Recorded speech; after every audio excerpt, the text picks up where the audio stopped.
Se acompanham este canal desde o início, sabem que a esmagadora maioria dos vídeos que fiz e faço sobre Portugal estão relacionados com corrupção. Isto acontece porque, infelizmente, Portugal e o povo português em geral são extremamente corruptos e a corrupção é estrutural na sociedade portuguesa. Há corrupção ao mais alto nível da esfera do Estado português, mas acontece também na rotina diária dos portugueses. Praticamente nada funciona em Portugal sem uma cunha ou um suborno qualquer. E por isto já referi em vídeos ou comentários anteriores que seria completamente impossível fazer um vídeo sobre todos os casos de corrupção em Portugal, dada a sua quantidade quase infinita. Se o fizesse, tinha de fazer vários vídeos por dia e a tarefa duraria anos. Mas há um facto curioso relativamente a estes vídeos sobre corrupção em Portugal. Invariavelmente existe um grupo de pessoas que comenta e discorda que Portugal seja assim tão corrupto. E há mesmo quem cite os dados de organizações como a OCDE ou outras para exemplificar como Portugal não está assim tão mal. Mas, como com todas as pessoas que vivem no mundo da fantasia, e em Portugal são infelizmente muitas, ignoram sempre os factos que arrasam com as suas estatísticas. Há uns anos fiz um vídeo sobre como Portugal exigiu que a OCDE removesse vários capítulos do seu relatório sobre a corrupção em Portugal. Um relatório que demonstrava claramente o lamaçal, a autêntica fossa cética de corrupção que é Portugal, mas que com a pressão do governo socialista português foi reduzido significativamente. Ou seja, os números oficiais sobre corrupção em Portugal são muito inferiores à realidade. Na verdade, estas pessoas que ignoram os factos para alegar que Portugal não é assim tão corrupto, não vivem apenas no mundo da fantasia. Vivem também no mundo onde a corrupção em Portugal é boa para elas. Elas beneficiam da corrupção e, portanto, querem manter tudo como está. E é por isso que a sociedade portuguesa em geral faz parte do problema. Os políticos portugueses são de facto extremamente corruptos, mas isso acontece porque a sociedade portuguesa em geral também é e aceita sem problemas os quase infinitos casos de corrupção neste país, que nunca têm consequências para os corruptos e corruptores. De facto, o povo português vai mais longe que apenas aceitar a corrupção. O povo português recompensa os corruptos e corruptores fazendo a cruz nos mesmos de sempre, quando há eleições. Os mesmos que fomentam a corrupção, mas que em vez de serem castigados pelo povo, recebem o apoio desse povo.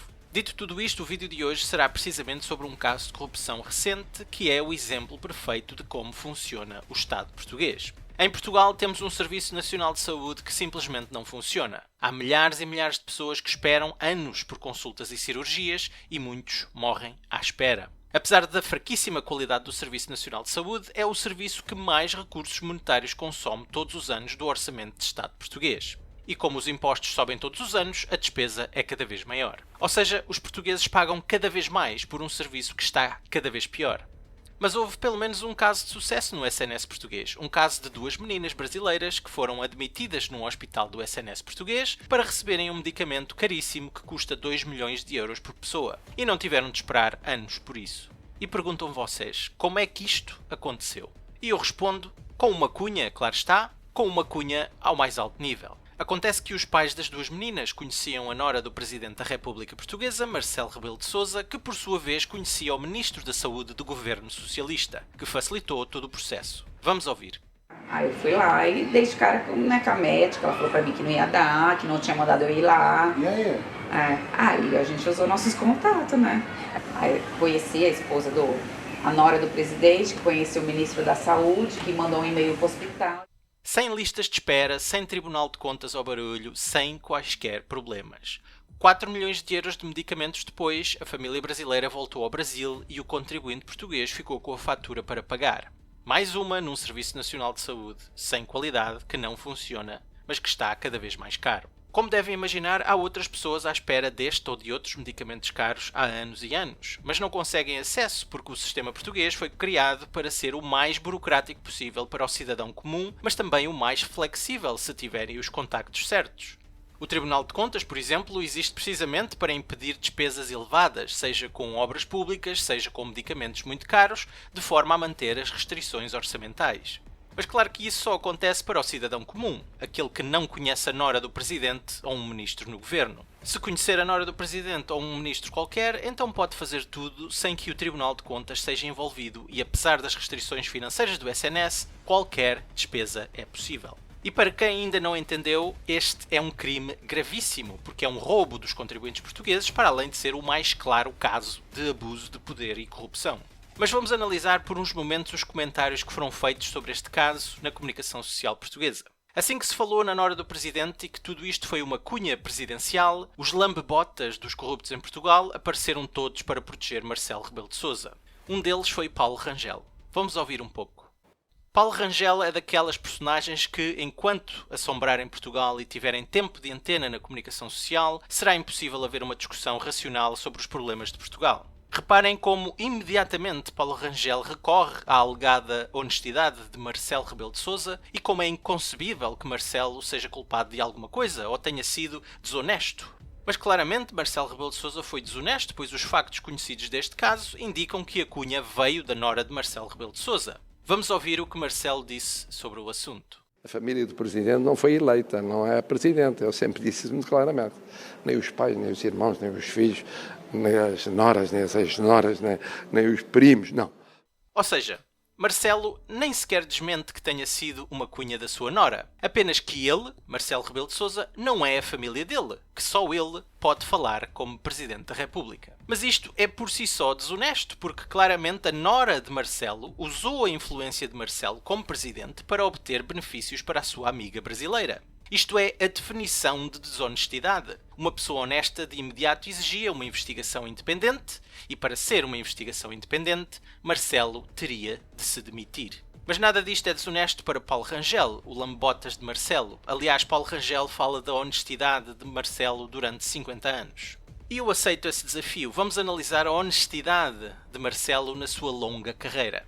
No caso de Tancos, onde Marcelo negava qualquer conhecimento sobre o que se passou, o seu chefe da Casa Militar, João Cordeiro, um homem que lidava diretamente com Marcelo, demitiu-se devido ao caso de Tancos. Isto foi o que um comunicado da Presidência da República disse sobre o assunto. Porém, numa entrevista uns tempos mais tarde, Marcelo Rebelo de Sousa diz que João Cordeiro não se demitiu. Diz que passou à reserva. Ou seja, um comunicado da Presidência da República diz uma coisa, comunicados esses que estão acessíveis a Marcelo Rebelo de Sousa para aprovação, e o próprio Marcelo Rebelo de Sousa diz outra. Ou seja, desonestidade.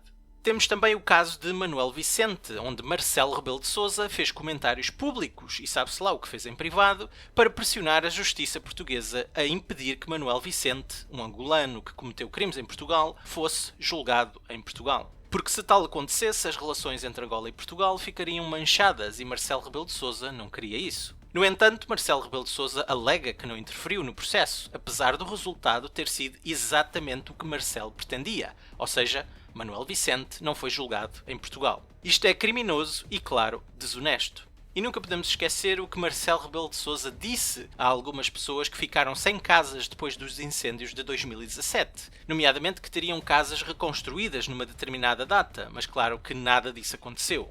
Mais uma vez, Marcelo mentiu, foi desonesto. Mas para Paulo Rangel nada disto interessa e Marcelo é muito honesto, apesar de todos os factos que provam o contrário.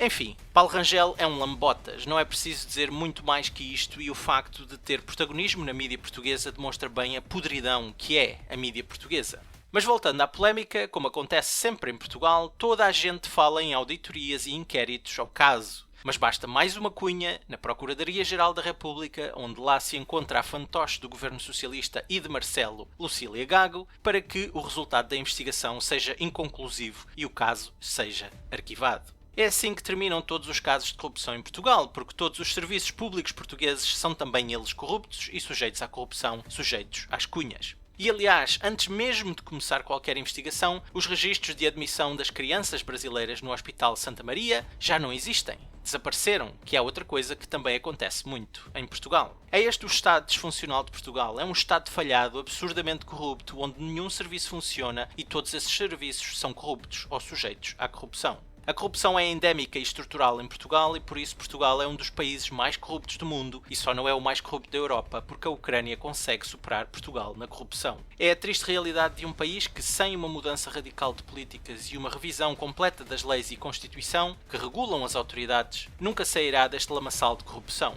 Sem isso, os corruptos e corruptores nunca terão as consequências devidas e, portanto, continuarão os seus crimes. E para finalizar, gostaria de lembrar uma citação de Almeida Santos, um dos ilustres do Partido Socialista, que pessoas como Marcelo Rebelo de Sousa admiravam.